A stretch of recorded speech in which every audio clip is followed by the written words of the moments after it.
Hello and welcome back to another video. My name is Brandon Watts, and today we're going to be going over this wooded room.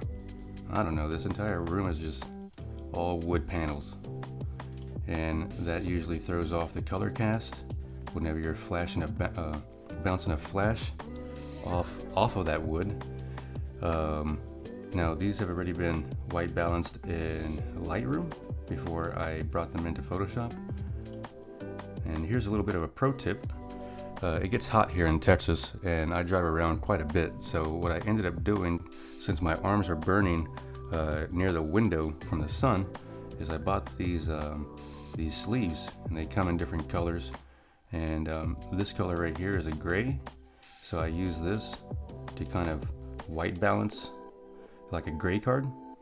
Now they're not perfect. They do have a little tinge of blue in there. But it does help out quite a bit. Instead of having to carry a gray card, I just use these gray sleeves and white balance in Lightroom. Now you can see from the flash, since I am bouncing the flash off of this wood, it kind of creates this weird color cast. This is a blue color cast. It's kind of faded in there. Inside here, you can see it's kind of green and yellow rather than orange and yellow.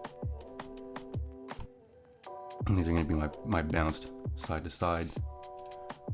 This is my darken repair layer right here, where the flash is bounced behind the camera to fill in the room. These are going to be my ambient layers from darkest, middle exposure to brightest. So let's go ahead and get started. First thing I'm going to do is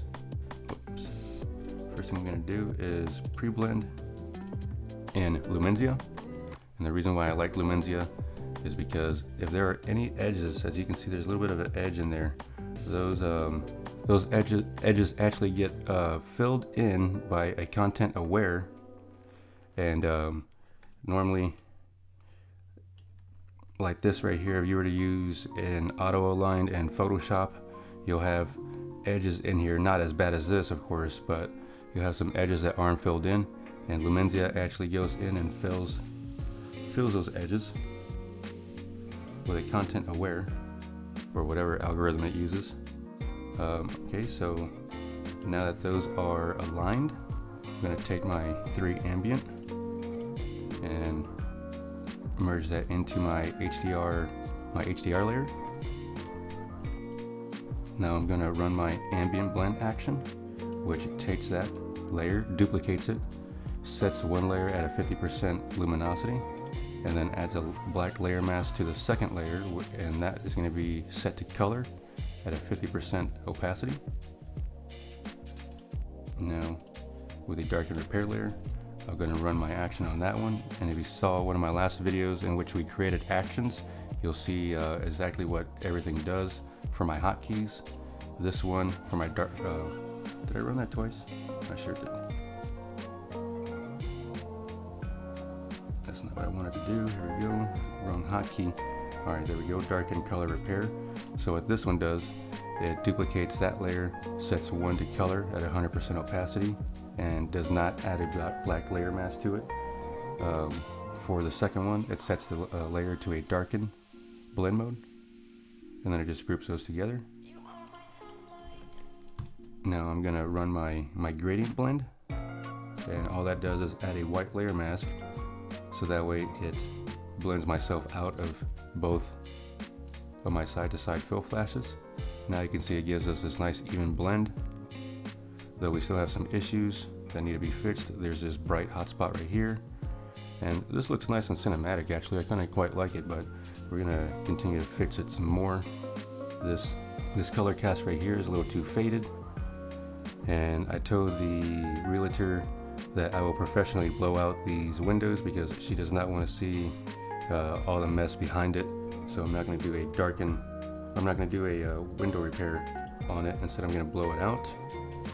We're going to bring these back, and you can see that once everything is brought back, it still looks kind of weird and funky inside of these shadows, and there's this yellow color cast that just doesn't look right. So what we're going to do is open up the ambient blend, go to the color layer that's set to 50%, and we'll go ahead and just do a quick selection. Q on the keyboard for a quick selection.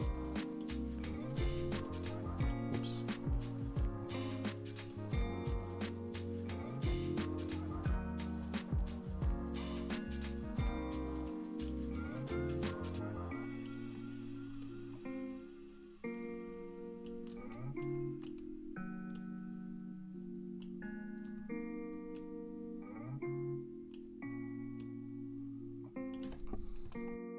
Okay, B for brush. Make sure we have a white foreground color, and we're going to just brush that right back in. Just brushing in that color.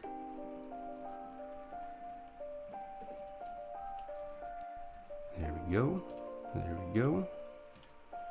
I don't like that yellowish over here still. I think that is from the flash bounce. You can see that if it's too bright of a flash pop, it's not going to bring in that color correctly. So we'll add a Command D to deselect. We'll add a white layer mask, switch the foreground color to black, and we'll go ahead and just kind of brush that out.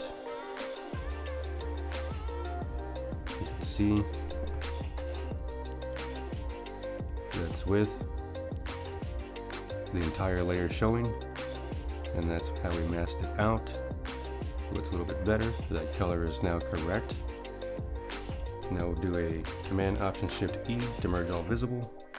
We'll do Command Shift A to bring up the camera roll.